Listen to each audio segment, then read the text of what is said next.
السلام علیکم ورحمۃ اللہ وبرکاتہ۔ سورۃ توبہ کا ہم نے آج انشاءاللہ سٹارٹ کرنا ہے۔ کچھ وقفے کے بعد ہم اس کو پڑھ رہے ہیں، تو میرے ذہن میں ہے کہ میں تھوڑا سا اس کو پہلے سے ریوائز بھی کر لیں اور وہ تھوڑا سا ایک دفعہ ذہن میں تازہ بھی کر لیں کہ یہاں پر اب ہم کیا ایکسپیکٹ کر رہے ہیں یا کیا چیز زیر بحث آنے لگی ہے سورۃ توبہ میں۔ تو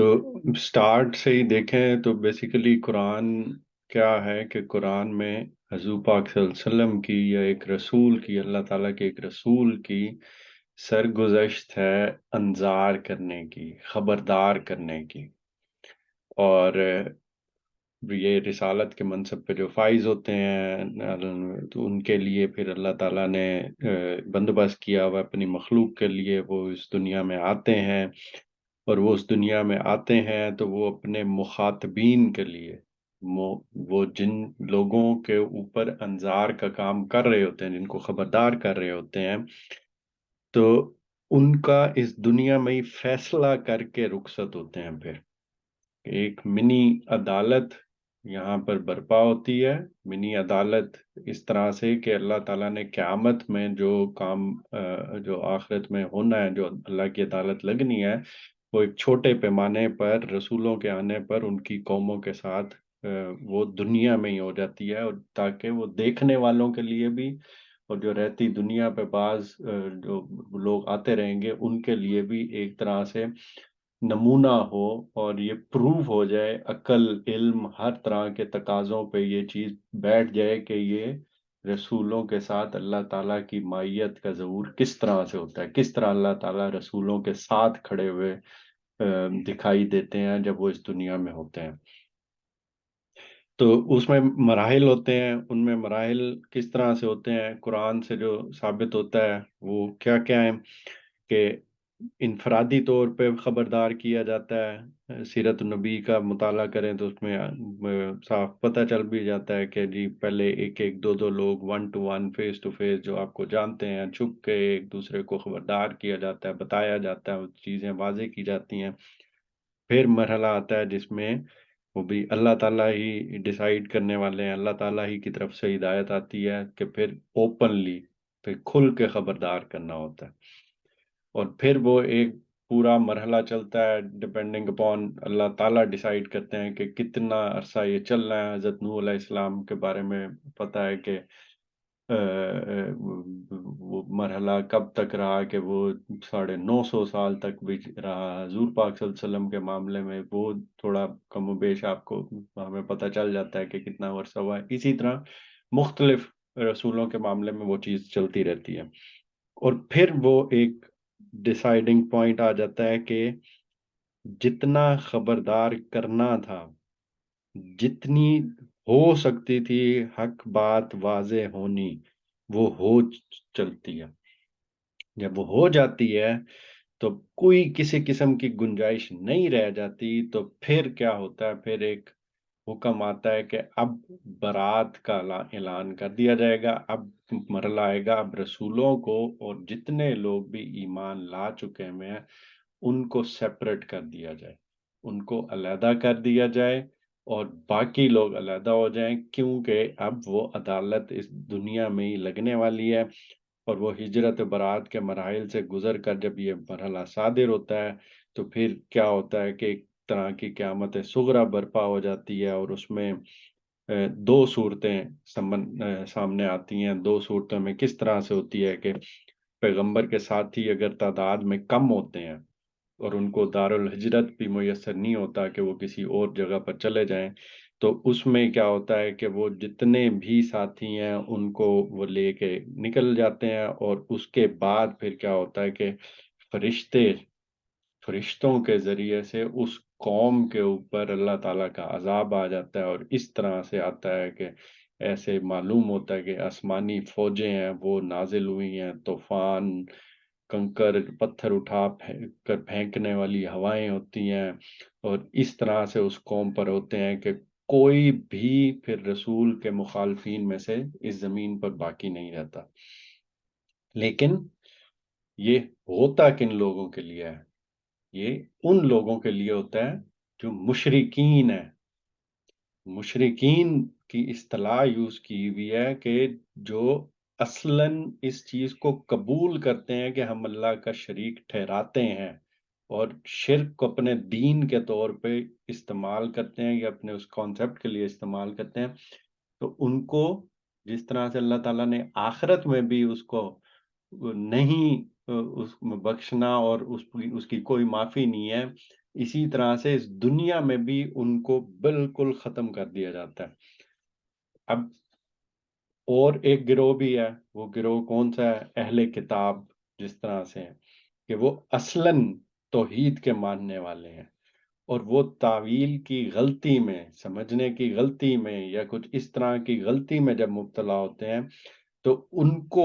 پھر یہ کیا جاتا ہے کہ ان کو اس دنیا سے خاتمہ نہیں کیا جاتا ہے، بلکہ ان کے اوپر ذلت اور محکومی کا عذاب مسلط کر دیا جاتا ہے۔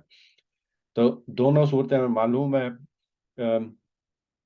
قوم نوح، قوم ہود، قوم صالح، قوم لوط، قوم شعیب اور اس طرح کی بعض دوسری قومیں اس زمین سے مٹا دی گئی تھیں، لیکن بنی اسرائیل کے ساتھ یہ دوسرا معاملہ پیش آیا تھا کہ جس میں ان کو ذلت و محکومی کا عذاب دیا گیا تھا۔ تو حضور پاک صلی اللہ علیہ وسلم کے بارے میں یہ اب دوسری صورت ہے کہ اب لوگ اتنے ہیں کہ دارالہجرت بھی میسر آ گیا، مدینہ چلے گئے، ایک چھوٹی ریاست بن گئی، لوگ بھی آ گئے، تو اب فرشتوں کے ذریعے سے وہ عذاب نہیں دیا جاتا، اب جو مسلمان اور ایمان لائے ہوئے ہیں ان کو پھر کہا جاتا ہے کہ ان کی تربیت کی جائے، ان کو تیار کیا جائے، ان کا تزکیہ و تطہیر کیا جائے، کھوٹ دور کیا جائے، اور جب یہ چیزیں ہو رہی ہوں، ہو چکی ہوں، تو پھر ان کی مدد کے لیے فرشتے اتریں گے اور ان کی تلواروں کے ذریعے سے یہ منکرین کے اوپر پھر عذاب اور اہل حق جو ہیں ان کی سرفرازی ہوتی ہے۔ تو یہ ایک پوری اسکیم تھی، چلتی ہوئی آ رہی ہوتی ہے، اور قرآن کو ہم اب دیکھتے ہوئے چلیں تو اس میں کیا تھا کہ اب تک ہم جتنی صورتیں پڑھتے ہوئے آئے ہیں اس میں یہ سب مراحل گزرے ہیں، ان میں یہ چیزیں گزری ہیں جن میں سے اتمام حجت اور خبردار کرنے کا کس کس طرح سے یہ ساری چیزیں بیان ہوئی ہیں۔ سورہ بقرہ سے سٹارٹ کریں، سورہ بقرہ سے سٹارٹ ہوگا تو بنی اسرائیل سے بات سٹارٹ ہوئی، ان کی غلطیاں واضح کی گئیں، ان کے اوپر ساری چیزوں کو بیان کیا گیا، کس طرح فضیلت دی گئی تھی۔ اس کے بعد سورہ آل عمران پہ چلیں، ان کی ساری غلطیاں، ان کے اوپر اتمام حجت کیا گیا، میں کیا کیا چیزیں تھیں جو اہل نصارہ کے اوپر، عیسائی جن کو ہم کہتے ہیں، ان کے اوپر اتمام حجت تقریباً کر دیا گیا۔ پھر اسی طرح اگلی صورتوں میں چلتے جائیں، مسلمانوں کے تزکیہ تطہیر بھی ہوئی، مسلمانوں کو شریعت بھی دی گئی، مسلمانوں کو اور احکامات بھی نازل ہوتے گئے، تو ان کا معاملہ بھی چلتا رہا، اور اینڈ پہ سورہ توبہ سے پہلے جو دو صورتیں ہم نے پڑھی ہیں کون کون سی ہیں؟ سورہ الانفال اس سے پہلے والی ہے، اور اس سے پیچھے سورہ اعراف تھی غالباً، تو ان میں مشرکین عرب جو تھے ان کے اوپر اتمام حجت الاعراف اور یہ الانفال میں، اور انفال میں صاف پتہ بھی چلنا شروع ہو گیا تھا کہ اس میں اب آخری اقدام کی تیاری کے لیے وہ چیزیں بتائی جا رہی ہیں کہ بس اب آپ ریڈی ہوں، اب اللہ کا آخری جو اقدام ہے وہ اب ہونے لگا ہے، اور مسلمان اس کے لیے تیاری رکھیں، اور اس میں بھی چیزیں واضح کی گئیں کہ کتنی تعداد ہونی چاہیے، کب اللہ تعالیٰ کس ریشو پروپورشن کے ذریعے سے اپنی مدد نازل کریں گے، یہ چیزیں کرنی پڑیں گی، یہ مسلمانوں کو خود بندوبست کرنا پڑے گا، اور وہ کرنے کے بعد اب یہ سورت سٹارٹ ہوتی ہے، یہ سورت توبہ، اور اس میں بسم اللہ الرحمن الرحیم نہیں پڑھی جاتی، اور میں بھی یہاں پر نہیں پڑھوں گا، اور اس کی وجہ عالموں کے نزدیک یہی ہے کہ سورہ میں حضور پاک صلی اللہ علیہ وسلم کے مخاطبین پر اس عذاب کا اعلان کیا گیا ہے جو پیغمبروں کی تکذیب کے نتیجے میں ان کے منکرین پر لازمن آتا ہے۔ خدا کی یہ زمین جو ہے اس پہ یہ اللہ تعالی کی طرف سے جو آخری سزا و جزا ہوئی ہے، آخری سزا و جزا، اب رہتی دنیا تک اس طرح کا کوئی معاملہ نہیں ہوگا۔ یہ ہوئی ہے اس کی یہ چیز سرگزشت ہے. اس میں حکم کیا آئیں گے ہم پڑھیں گے. مشرکین کے قتل عام اور اہل کتاب کو محکوم بنانے کا حکم دیا گیا. تو چنانچہ جب سورہ کی ابتدا بھی جن الفاظ سے ہوئی ہے اس میں کسی طرح سے موضوع نہیں تھا کہ خدا کی رحمت و شفقت کا حوالہ دیا جائے. یہ خدا کے جلال اور قہر و غضب کا موقع ہے، اور اس لیے بسم اللہ الرحمن الرحیم سے ابتدا نہیں کی گئی. اب ان کی جو پہلی 5 آیات ہیں وہ آج ٹارگٹ کریں گے پڑھنے کے لیے، اور اس کی جو تلاوت ہے اس کی پہلے سن لیتے ہیں. قرأت تمہید میں نے بتا دی، اور اب اس کا ڈیٹیل مطالعہ شروع کرتے ہیں اس کی قرأت سننے کے بعد. براءة من الله ورسوله إلى الذين عاهدتم من المشركين فسيحوا في الأرض 4 أشهر واعلموا أنكم غير معجز الله وأن الله مخزي الكافرين. وأذان من الله ورسوله إلى الناس يوم الحج الأكبر أن الله بريء من المشركين ورسوله فإن تبتم فهو خير لكم وَإِن تَوَلَّيْتُمْ فَاعْلَمُوا أَنَّكُمْ غَيْرُ مُعْجِزِ اللَّهِ وَبَشِّرِ الَّذِينَ كَفَرُوا بِعَذَابٍ أَلِيمٍ. إِلَّا الَّذِينَ عَاهَدتُّم مِّنَ الْمُشْرِكِينَ ثُمَّ لَمْ يَنقُصُوكُمْ شَيْئًا وَلَمْ يُظَاهِرُوا عَلَيْكُمْ أَحَدًا فَأَتِمُّوا إِلَيْهِمْ عَهْدَهُمْ إِلَى مُدَّتِهِمْ إِنَّ اللَّهَ يُحِبُّ الْمُتَّقِينَ. فَإِذَا انسَلَخَ الْأَشْهُرُ الْحُرُمُ فَاقْتُلُوا الْمُشْرِكِينَ حَيْثُ وَجَدتُّمُوهُمْ وَخُذُوهُمْ وَاحْصُرُوهُمْ وَاقْعُدُوا لَهُمْ كُلَّ مَرْصَدٍ فَإِن تَابُوا وَأَقَامُوا الصَّلَاةَ وَآتَوُا الزَّكَاةَ فَخَلُّوا سَبِيلَهُمْ ان اللہ غفور رحیم. یہاں پہ اس کے ترجمے اور اس کی تفسیر کی طرف چلتے ہیں. پہلی آیت اعلان برات ہے اللہ اور اس کے رسول کی طرف سے ان مشرکین کو جن سے تم نے معاہدے کیے تھے. اس کو سمجھیں تو چیزیں کیا واضح ہو رہی ہیں.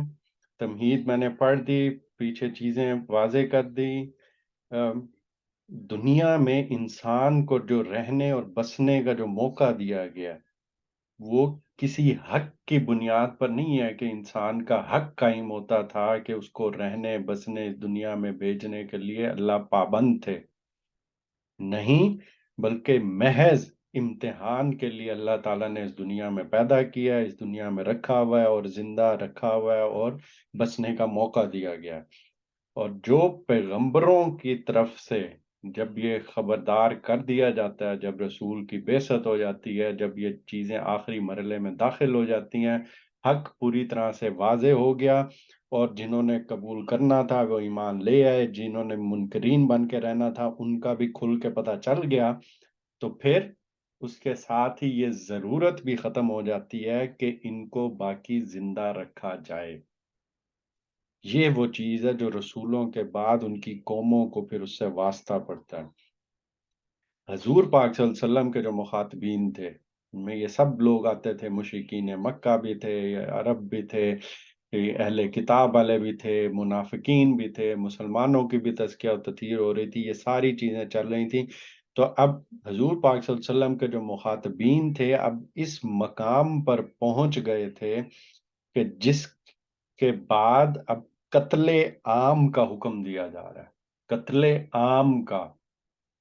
کہ ان کو اس دنیا سے ختم کر دیا جائے گا. جس طرح سے پچھلی قوموں پہ میں نے بتایا تھا کہ عذاب خدا کے فرشتے لاتے تھے، کسی کو پانی میں ڈبو دیا گیا، کسی پہ طوفان آئے، کسی پہ کچھ، کس طرح سے ان کو اس دنیا میں ختم کر دیا گیا تھا. اب حضور پاک صلی اللہ علیہ وسلم کی بعثت کے بعد اب وہ مرحلہ شروع ہو گیا ہے کہ اب اللہ کا عذاب ان لوگوں کے اوپر آنے والا ہے. تو یہ اللہ تعالیٰ کی سنت ہے، اور اللہ تعالیٰ کی سنت ان رسولوں کے معاملے میں یہی ہے، یہی قرآن پاک بھی بتاتا ہے. تو یہ لوگ اس دنیا میں اس عذاب سے دو چار ہو جاتے ہیں. اس کا فیصلہ کون کرتا ہے؟ خدا کرتا ہے. جن پہ یہ نازل کیا جاتا ہے وہ بھی خدا کی طرف سے متعین کر کے بتا دیے جاتے ہیں. کوئی شخص حتیٰ کہ خدا کا پیغمبر بھی اپنی طرف سے اس چیز کا فیصلہ نہیں کر سکتا. تو سورہ توبہ اسی فیصلے کا اعلان ہے. لیکن اخلاقی لحاظ سے یہ ضروری تھا کہ حضور پاک صلی اللہ علیہ وسلم نے جن لوگوں کے ساتھ تبلیغ، دعوت اور اتمام حجت کی مصلحت سے معاہدے کر رکھے تھے، کسی اقدام سے پہلے ان کو ختم کر دیا جائے. اور یہ انہی معاہدات جو کیے گئے تھے ان سے برات کی گئی ہے کہ اب ان معاہدات سے بری ہیں.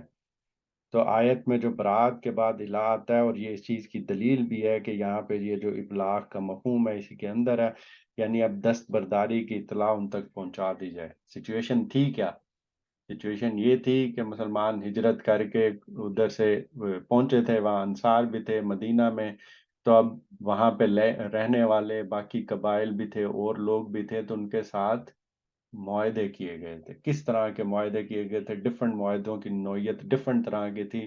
جس میں وقت کی قید نہیں تھی کہ بھئی مدینہ پہ کوئی حملہ آور ہوگا تو مل کے مقابلہ کیا جائے گا.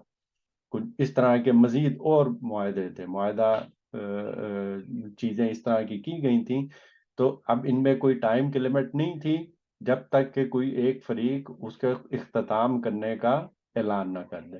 تو اب یہ موقع تھا کہ اب جو عذاب آنے والا ہے یا اللہ تعالیٰ کی طرف سے جو فیصلہ آنے والا ہے اس سے پہلے کیا کیا جائے. اس سے پہلے اب یہ سارے معاہدے اخلاقی طور پہ بنتے ہیں کہ اب ختم کر دینے کا اعلان کر دیا جائے. بات ہو گئی، معاہدے ختم کر دیے گئے. آگے مزید زیر بحث آئے گا کہ جن میں وقت کا کچھ ٹائم لمٹ رکھی گئی تھی کہ یہ 6 مہینے کے لیے، سال کے لیے، تو اللہ تعالیٰ اس حد تک انہوں نے وعدوں کا اور معاہدوں کا خیال کیا کہ عذاب بھی دیا جا رہا ہے تو اللہ تعالیٰ نے کہا کہ جو وقت کے اس کے لحاظ سے کیے گئے تو ان کو پھر پورا کرنا. تب تک کے لیے ان کے اوپر عذاب بھی ٹال دیا گیا تھا. اس حد تک آپ دیکھیں کہ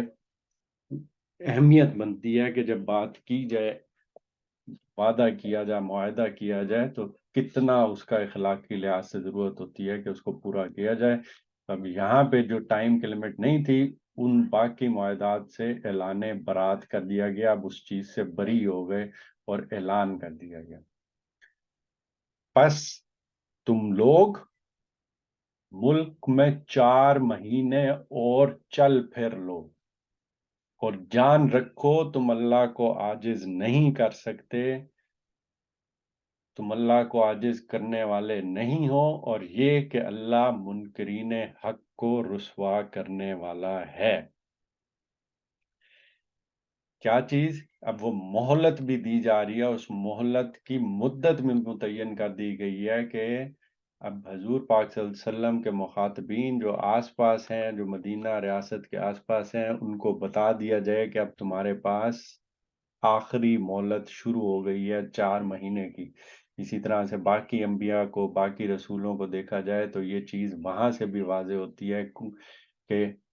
کم و بیش اب حضرت نوح علیہ السلام کو دیکھا جائے کشتی بنانے کا حکم دیا گیا. صاف پتہ چل رہا ہے کتنی مہلت ہے. جب تک کشتی تیار نہیں ہو جاتی ان کی قوم کی مہلت بھی اسی ٹائم ختم ہو جائے گی جب کشتی تیار ہو جائے گی. اسی طرح حضرت صالح علیہ السلام کی اونٹنی وہ مہلت کی مدت کی طرح مقرر ہو گئی. جیسے ہی اس اونٹنی کو تنگ کیا جائے گا، اس کے خلاف کچھ چیز کی جائے گی، اللہ کا عذاب نازل ہو جائے گا. یہاں پر کیا کیا جا رہا ہے؟ مختلف چیزیں سچویشن زیر بحث تھیں. اب حضور پاک صلی اللہ علیہ وسلم کے جو مخاطبین جو آس پاس تھے، جن کو اطلاعات دی جا سکتی تھی، جن پر اطلاعات پہنچی جا سکتی تھیں، ان کو کیا بتایا گیا؟ اب یہ کلاک اور وہ شروع ہو چکی بھی ہے، 4 مہینے کی مدت ہے، اس سرزمین پر چل پھر لو. اور یہ چیز ذہن میں رکھو. کیا چیز؟ کہ تم اللہ کو عاجز کرنے والے نہیں ہو. تم اللہ تعالیٰ کی اس عذاب سے یا اس چیز سے بچ کر نہیں جا سکتے. تم اس سے اپنے آپ کو علیحدہ نہیں کر سکتے. اللہ تعالیٰ جب فیصلہ کر دے گا تو اس کا نافذ ہو جانا ہے. تو یہ جان رکھو، اور یہ جان رکھو کہ اللہ کیا فیصلہ کر چکا ہوا ہے. اللہ تعالیٰ منکرین حق کو رسوا کرنے کا فیصلہ کر چکا ہے، اور یہ کرنے والا ہے. یہ اقدام اب ہونے والا ہے. اب یہ چیز تو ہمیں سامنے پتہ چل گئی کہ ٹھیک ہے کہ حضور پاک صلی اللہ علیہ وسلم اور اس کے آس پاس جو لوگ وہاں رہ رہے تھے، مدینہ یثرب کے آس پاس کے لوگوں کو یہ چیز بتا دی جائے گی، اور 4 مہینے کی مدت ان کے لیے ہو گئی. لیکن عرب کے اوپر نظر ڈالی جائے تو سرزمین عرب بہت وسیع و عریض تھی، اور آج کل کے زمانے والی صورتحال بھی نہیں کہ آپ پاس ریڈیو ہے، اخبار ہے، آپ کے پاس یہ چیزیں ہیں، آپ انٹرنیٹ ہے، کوئی چیز ڈال دیں اور یہ کر دیں. کہ اب پورے یثرب سے اس بات کو پوری سرزمین عرب تک پہنچانا ہے. جن جن تک یہ اطلاع پہنچے گی ان کے اوپر یہ مدت شروع ہو جائے گی. تو اس کا کیا طریقہ اختیار کیا گیا، اس پہ اللہ تعالیٰ کی طرف سے یہ اگلی آیت میں بیان کیا جا رہا ہے کہ یہ سارے ہر قبیلے میں سے کچھ 4 5 10 15 لوگ آئیں گے حج کرنے. اور جب یہ حج کرنے آئیں گے تو اس حج کے موقع کے اوپر یہ بات ان تک بھی، ان سارے قبیلوں تک پہنچا دی جائے گی کہ یہ اللہ تعالیٰ کی جو دیوی مہلت ہے وہ آخری مہلت شروع ہو چکی ہوئی ہے. اور یہی چیز اگلی تیسری آیت میں بیان کی گئی ہے. اور کیا ہے؟ اطلاع عام ہے اللہ اور اس کے رسول صلی اللہ علیہ وسلم کی طرف سے حج اکبر کے دن تمام لوگوں کے لیے کہ اللہ مشرکین سے بری الذمہ ہے. اس میں ایک مائنر سی چیز ہے کہ مطلب ظاہر سی بات ہے، جب حج کا موقع آئے گا تو اس سرزمین کے جب یہ لوگ پہنچیں گے تو بڑے حج کا دن کہا گیا ہے. بڑا حج، حج اکبر جو یہاں پہ لکھا ہوا ہے، تو اس کی تھوڑی سی تاریخ میں دیکھا جائے تو وہ اہل عرب جو تھے وہ عمرے کو، جو عمرہ کرنے جاتے ہیں، اس کو حج اصغر کہتے تھے کہ وہ چھوٹا حج ہے،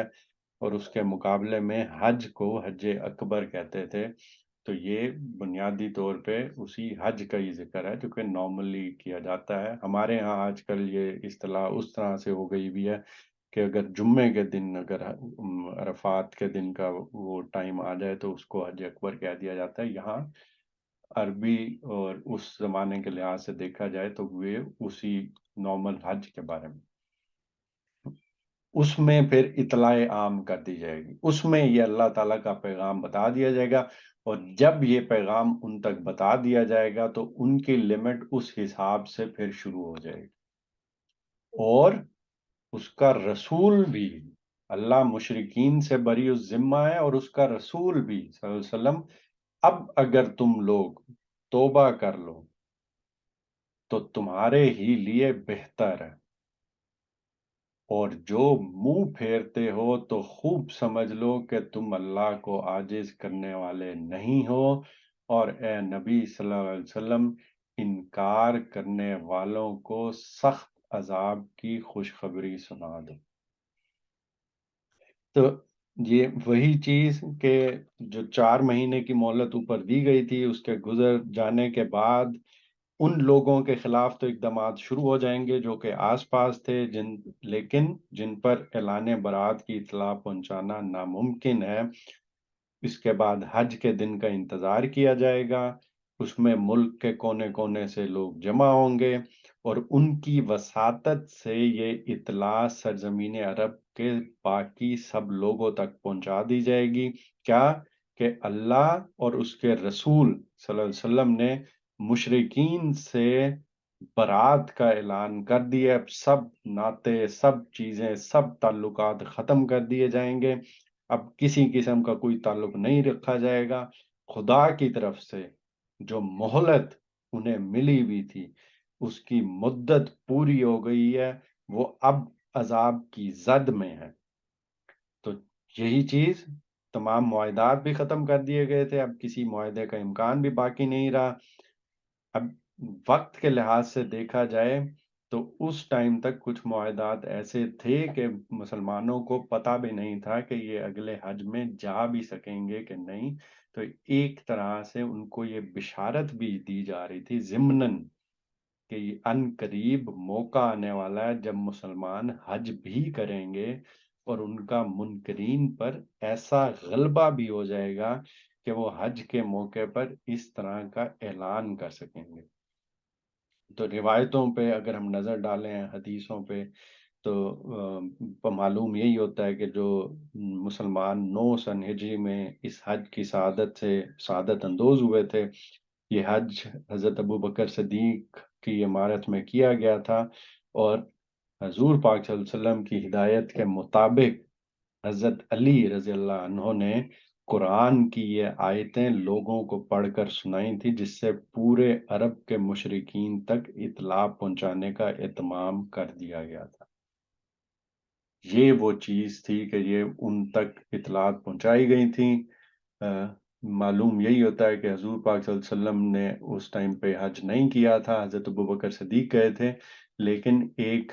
باریک سی چیز یہ بھی ہے کہ ایک پہلو کو مد نظر رکھا گیا کہ کوئی اعلان کرنا ہوتا تھا یا کچھ چیز ہوتی تھی کسی کے بہاف پہ جا کر، یعنی کہ یہ اعلان حضور پاک صلی اللہ علیہ وسلم کے بہاف پر جا کر کسی نے کرنا تھا، تو اس کا طریقہ عربوں میں ایک دستور یہ تھا کہ وہ رشتہ داروں میں سے کوئی ہو اس بندے کے جس کے بہاف پہ بات کی جا رہی ہے۔ تو آلدو گئے تو حضرت ابو بکر اس کے امیر بن کے جو مسلمانوں کو لے کے حج کرانے کے لیے، لیکن حضرت علی نے یہ آیات پڑھی تھیں، اور ان آیات کو پڑھ کے وہاں پر جو سارے قافلے آئے ہوئے ہوتے ہیں پورے سرزمین عرب سے، ان تک اللہ تعالیٰ کی یہ باتیں بیان کر دی گئی تھیں۔ تو تھوڑا سا اس کو دیکھ لیں کہ 4 مہینے کی لمٹ تھی کن لوگوں کے لیے؟ یثرب، مدینہ کے آس پاس کے لوگوں کے لیے۔ ان کو یہ اطلاع پہنچ گئی تو ان کا یہ کاؤنٹر سٹارٹ ہو گیا، اور جیسے ہی یہ چیز لمٹ ختم ہوگی تو کیا ہوگا، ان کی داروگیر شروع ہو جائے گی، ان کے اوپر جو اللہ کا فیصلہ وہ نافذ کر دیا جائے گا۔ دور دراز کے جو قبائل ہیں جہاں پہ پیغام دینا فی الفور ممکن نہیں ہے، تو وہ حج کے موقع پر حج کے ٹائم تک کا انتظار کیا جائے گا، حج کے موقع پر یہ چیزیں بتا دی جائیں گی، اور پھر ان کی لمٹ شروع ہو جائے گی۔ اور اس طرح سے کچھ لوگوں کے ساتھ، کچھ قبائل کے ساتھ، یا کچھ اس طرح سے معاہدے کیے گئے ہیں، تو جو اوپن لمٹ والے معاہدے تھے وہ معاہدے ختم کر دیے جائیں گے، اور ان کی بھی لمٹ سٹارٹ ہو جائے گی۔ لیکن کچھ لوگ ایسے بھی ہیں، کچھ قبائل ایسے بھی ہیں جن کے ساتھ کچھ 6 مہینے، 8 مہینے، سال، یا جتنا بھی ٹائم کے لحاظ سے معاہدہ کیا گیا ہے، تو اس مدت کا انتظار کیا جائے گا۔ وہ مدت جب ختم ہو جائے گی معاہدے کی، پھر ان کے اوپر بھی یہ اس طرح سے وہ ساری چیزیں ان کے اوپر بھی نافذ ہونا شروع ہو جائیں گی۔ تو یہ ایک طرح سے کتنے انصاف والے طریقے سے عذاب میں بھی کن کن چیزوں کو مد نظر رکھ کے اللہ تعالیٰ کی طرف سے یہ چیزیں، احکامات دیے گئے، اور قرآن کی آیتیں یہ نازل ہوئیں۔ اور یہاں پہ پھر دیکھیں کہ اب بھی اس موقع پر بھی کہ یہ آخری مرحلہ شروع ہو رہا ہے، پھر اللہ تعالیٰ کی طرف سے کہا گیا اگر تم لوگ توبہ کر لو تو تمہارے ہی لیے بہتر ہے۔ اس موقع پر بھی اگر توبہ کر کے آ جاتے ہیں تو پھر بھی ان کے لیے ہی بہتر ہوگا، لیکن جو منہ پھیرے گا، ابھی بھی منہ پھیرے گا، تو پھر وہ سمجھ لے دوبارہ وہی بات کہ جس طرح سے اوپر جن لوگوں کو بتایا گیا تھا، اب حج کے موقع پر بھی ان لوگوں کو کیا بتایا جائے گا، وہی چیز کہ اللہ کو عاجز نہیں کر سکتے تم، اور حضور پاک صلی اللہ علیہ وسلم کو کہا گیا، ایک چھوٹی سی چیز یہاں پہ آپ دیکھیں باریک سی دوبارہ، سخت عذاب کی بات کی جا رہی ہے اور ساتھ کیا بتایا جا رہا ہے، خوشخبری سناؤ سخت عذاب کی۔ اصولاً نبی رسول صلی اللہ علیہ وسلم اس لیے آئے کہ بشیر یا نذیر، وہ بشارت دینے کے لیے آتے ہیں، خبردار کرنے کے لیے آتے ہیں، تو مقصود کیا ہوتا ہے کہ جو ایمان لے آئے ان کو بشارت دے دی جائے، ان کو خوشخبری سنا دی جائے کہ اللہ نے ایک جنت کا بندوبست کیا ہوا ہے، اللہ کے بندے بن جو مسلمان بن کر زندگی گزارو گے تو یہ بشارت ہے تمہارے لیے، اور نبی تمہیں خدا کا رسول اس سرزمین پر موجود ہے اور تمہیں یہ خوشخبری دے رہا ہے۔ نہیں مانا تو کس انداز میں کہا کہ اب وہی چیز سخت عذاب کی خوشخبری ان کو سنا دو۔ یہاں سے ایک ضمناً جو بات ہم لوگوں کے لیے بھی پتہ چلتی ہے کہ ہم اس زمانے میں جب رہ رہے ہیں، جب رسول کی ڈائریکٹ بعثت نہیں ہوئی، وہ بہت آزمائش کا ٹائم ہوتا ہے کہ جب رسول کی بعثت ہو جاتی ہے، ذرا تصور کر کے دیکھیں، یہ بہت مشکل ہو جاتا ہے امتحان کہ اپنے باپ دادا روایتیں، یہ چیزیں، یہ کلچر سب کچھ چلتا ہوا آ رہا ہو اور آپ اس رسول کے اوپر ایمان لائیں، اپنی سب چیزیں پیچھے جو بھی غلط ہو رہی تھیں ان کو چھوڑ دیں، اور پھر ان کا اسی دنیا میں فیصلہ بھی ہونا ہو، یہ بڑی مشکل چیز ہے۔ تو اس زمانے میں ہم لوگ جب رہ رہے ہیں تو ہماری مہلت کیا ہے؟ ہماری مہلت یہ ہے کہ اس دنیا میں جب تک ہماری زندگی لکھی گئی ہے تب تک ہمارے لیے مہلت دی گئی بھی ہے، جب یہ مہلت ختم ہو جائے گی تو پھر وہی اللہ کا فیصلہ، قیامت میں ہی پھر ہمارے لیے بھی وہ چیز ہو جائے گی۔ چوتھی آیت میں کیا چیز بیان کی گئی کہ معاہدوں سے ریلیٹڈ ہی، بجز ان مشرکین کے جن سے تم نے معاہدے کیے پھر انہوں نے اپنے عہد کو پورا کرنے میں تمہارے ساتھ کوئی کمی نہیں کی اور نہ تمہارے خلاف کسی کی مدد کی، تو ایسے لوگوں کے ساتھ بھی تم بھی مدت معاہدہ تک وفا کرو،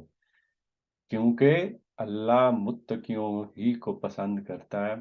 تو یہ چیز زیر بحث آ چکی بھی ہے کہ یہ وہ لوگ ہیں جو کہ مدت معاہدہ تک کے لیے خود اس پر قائم ہیں، اس معاہدے کی جو شرائط رکھی گئی ہیں اس کی خلاف ورزی نہیں کر رہے، عہد پر پورا اتر رہے ہیں۔ تو ان پہ، تمہارے پہ بھی یہ چیز اخلاقی لحاظ سے بھی بنتی ہے اور اللہ کی طرف سے بھی کہا جا رہا ہے کہ پھر مدت پوری کی جائے گی، وہ معاہدہ جتنے ٹائم کے لیے ہے وہ بھی پورا کیا جائے گا۔ کیونکہ اللہ متقیوں کو، اللہ تعالیٰ جو اللہ سے ڈرنے والے ہیں، اللہ کی حدود کو کراس نہیں کرتے، تو اللہ تعالیٰ ان کو پسند کرتا ہے، اور جو وعدہ کرتے ہیں، جو معاہدہ کرتے ہیں، جو بات کرتے ہیں اس کو پورا کرتے ہیں، تو وہ بنیادی طور پہ اللہ سے ڈرنے والے ہیں اور اللہ ان کو پسند کرتا ہے۔ تو یہ ان لوگوں کے بارے میں بھی بات یہاں پر بیان ہو جائے۔ اور یہاں پہ پھر تھوڑا تاریخی لحاظ سے دیکھیں تو کیا چیز سامنے آتی ہے، یہ اس ٹائم کی بات ہے جب صلح حدیبیہ کا بھی ایک اس طرح سے معاہدہ کیا گیا تھا، اور اس میں کیا معاہدہ ہوا تھا کہ مسلمان واپس چلے جائیں گے، اس سال نہیں کریں گے، حج نہیں کریں گے، عمرہ نہیں کریں گے، اور پھر یہ 10 سال تک کوئی لڑائی نہیں ہوگی یا اس طرح کی چیز نہیں ہوگی۔ تو یہ معاہدہ وقت کی اس میں تھا، اور اس میں اگر وہ خلاف ورزی نہیں کرتے تو پھر یہ معاہدہ چلتا رہے گا، پھر مسلمانوں کو بھی معاہدہ پورا کرنا پڑے گا۔ لیکن اگر وہ اس چیز کو توڑ دیتے ہیں، وہ معاہدے کی خلاف ورزی کر دیتے ہیں، وہ مسلمانوں کے خلاف کوئی اقدام کر دیتے ہیں، ان کے کوئی بندے مار دیتے ہیں، تو پھر انہوں نے یہ جو امن کا معاہدہ کیا تھا تو انہوں نے توڑ دیا، تو اب توڑ دیا تو دو چیزیں ہو سکتی ہیں کہ اب مسلمان اس پابندی سے اٹھ گئے کہ اب وہ چاہیں تو وہ بھی اقدام کر سکتے ہیں، معاہدے کی خلاف ورزی دوسری طرف سے پہلے کی گئی ہے تو اب یہ چیزیں ہو سکتی ہیں۔ جب یہ آیتیں بیان کی گئی ہیں اس ٹائم تک معلوم ہوتا ہے کہ حدیبیہ کی خلاف ورزی نہیں ہوئی تھی۔ اس کے بعد جب صلح حدیبیہ کی خلاف ورزی ہوئی تو پھر مسلمانوں کی طرف سے بھی یہ معاہدہ ختم کر دیا گیا، کیونکہ قریش نے اس کا آغاز کیا تھا۔ لیکن اللہ تعالیٰ کی طرف سے کیا تعلیم دی گئی تھی کہ اس موقع پر بھی وہ ساری چیزیں مد نظر رکھی جائیں گی۔ اور پھر 5ویں آیت، پس جب حرام مہینے گزر جائیں تو مشرکین کو قتل کرو جہاں پاؤ، اور انہیں پکڑو اور گھیرو اور ہر گھات میں ان کی خبر لینے کے لیے بیٹھو، پھر اگر وہ توبہ کر لیں اور نماز قائم کریں اور زکوٰۃ دیں تو انہیں چھوڑ دو، اللہ درگزر کرنے والا اور رحم فرمانے والا۔ اللہ کے قہر و غضب کی اب دیکھیں کہ یہ فیصلہ کیا کیا گیا مشرکین کے لیے کہ جب وہ مہینے جن کو کہا جاتا ہے کہ جن کی لمٹ دی گئی تھی، تو یہ وہ چیزیں تھیں کہ جب وہ مہینے گزر جائیں گے تو یہ مشرکین جن کو اللہ نے آخرت میں بھی معاف نہیں کرنا، جو شرک کے جرم کے وہ بنے ہیں، ان کو اس دنیا میں اب کیا ان کی سزا ہوگی، وہی قتل کر دیا جائے گا جہاں پر بھی ہوں گے، ان کا پیچھا کیا جائے گا، ان کا گھات لگایا جائے گا، انہیں پکڑا جائے گا اور ان کی خبر لی جائے گی، اور یہ خبر لینے کے لیے بیٹھے ہوں گے اور مسلمانوں نے اپنی تلواروں سے اس کو نافذ کرنا ہے۔ یہ اچھی طرح ذہن میں بات یہ بٹھا دی جائے، یہ ہر زمانے کے ہر کافر یا ہر مشرک کے لیے نہیں ہے، یہ چیز اچھی طرح سمجھ لی جانی چاہیے کہ یہ ان تمام مراحل کے گزر جانے کے بعد جن پہ رسول اس سرزمین پر ہوتے ہیں، وہ کس کس طرح سے وہ اس چیز کو لے کر چلتے ہیں اور کس طرح سے پھر اس مقام پر پہنچ جاتے ہیں کہ جب اللہ کا فیصلہ نازل ہوتا ہے۔ یہ ہر وقت کے یا ہر جگہ کے مشرکین کے لیے بات نہیں ہے، یہ اس خاص موقع پر اس خاص ٹائم کے اوپر جب بات اس حد تک پہنچ گئی تھی تب یہ بات کی گئی ہے۔ اور فوراً کس بات کی طرف تنبیہ کی گئی ہے کہ اب اس موقع کے اوپر کوئی اگر توبہ کرتا ہے تو دو چیزیں دیکھی جائیں گی۔ کون کون سی دو چیزیں؟ کہ وہ نماز قائم کرنا شروع کر دیتے ہیں اور زکوٰۃ دینا شروع کر دیتے ہیں، تو بات ختم۔ اللہ تعالیٰ نے آگے یہ بات نہیں کی کہ تم اس کو بیٹھ کے تم جج کرنے بیٹھ جاؤ کہ یہ ڈر کی وجہ سے مسلمان ہوا ہے یا یہ کس وجہ سے مسلمان ہوا ہے، کہ یہ اب اس کی موت قریب آئی ہے، تلوار کو دیکھا ہے اور اس کے بعد یہ اب اس طرح کی حرکتیں کر رہا ہے۔ نہیں، بات ختم۔ اللہ تعالیٰ نے مشرکین کے لیے اس عذاب کا اعلان کر دیا، مہلت ختم ہوگی تو یہ ان کے اوپر نافذ کیا جائے گا، اور یہ اس طرح سے نافذ کیا جائے گا کہ پکڑو، گھیرو، گھات لگاؤ، ان کی خبر لینے کے لیے بیٹھو۔ لیکن جیسے ہی وہ کہیں کہ ہم نے توبہ کر لی ہے، ہم وہ نماز پڑھنا شروع کر دیتے ہیں اور زکوٰۃ دینا شروع کر دیتے ہیں، بات ختم۔ کوئی اور چیز نہیں دیکھی جائے گی، کوئی کسی قسم کا وہ چیز نہیں کیا جائے گا۔ پھر کسی مسلمان کے لیے اس ٹائم پر یہ جائز نہیں ہے کہ پھر وہ اس کو پکڑے اور پھر مارے۔ پھر کیا کرنا؟ پھر ان کو چھوڑ دینا، چھوڑ دینا ہے۔ اللہ درگزر کرنے والا ہے اور اللہ رحم فرمانے والا ہے۔ اس کی نیت کیا تھی اس کو اللہ خود بعد میں آخرت میں دیکھ لے گا۔ اگر اس نے ظاہری انداز میں بھی یہ چیزیں کرنی شروع کر دی ہیں تو بات ختم، آگے کوئی اس طرح کا کام نہیں کیا جائے گا۔ تو یہ ابھی سلسلہ آگے چل رہا ہے اور یہ چیزیں ابھی سامنے مزید آتی رہیں گی۔ ایک دفعہ ان ساری آیات کا ترجمہ پڑھ لیتے ہیں۔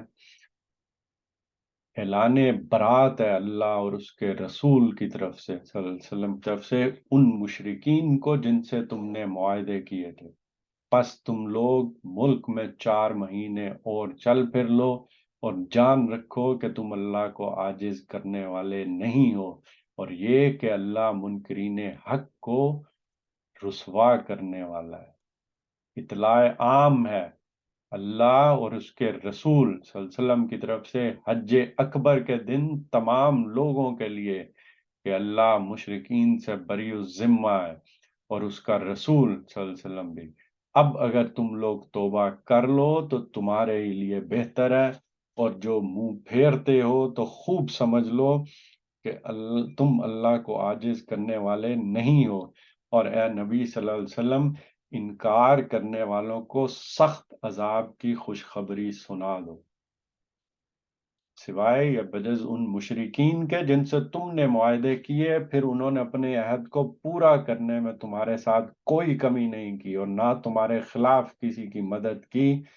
تو ایسے لوگوں کے ساتھ تم بھی مدت معاہدہ تک وفا کرو،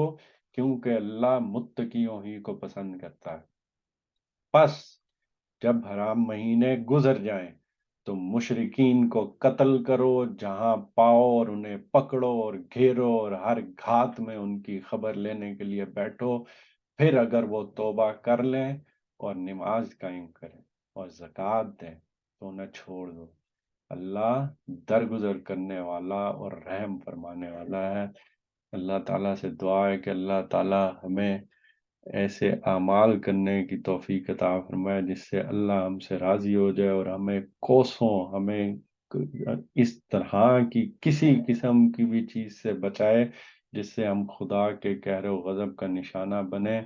اللہ کی پناہ ہے اللہ تعالیٰ کہ جب اللہ تعالیٰ غضب اور قہر کا نازل کرتے ہیں تو اللہ ہی کے سوا کوئی نہیں ہے جو اس دنیا میں بچانے والا ہے، تو اس سے پناہ مانگنی چاہیے، اور اللہ ہمیں پناہ دے اور ان چیزوں سے دور رکھے جن پہ اللہ کا عذاب ہو۔ آمین۔ یہاں پہ ہم اپنے سیشن کا اختتام کرتے ہیں۔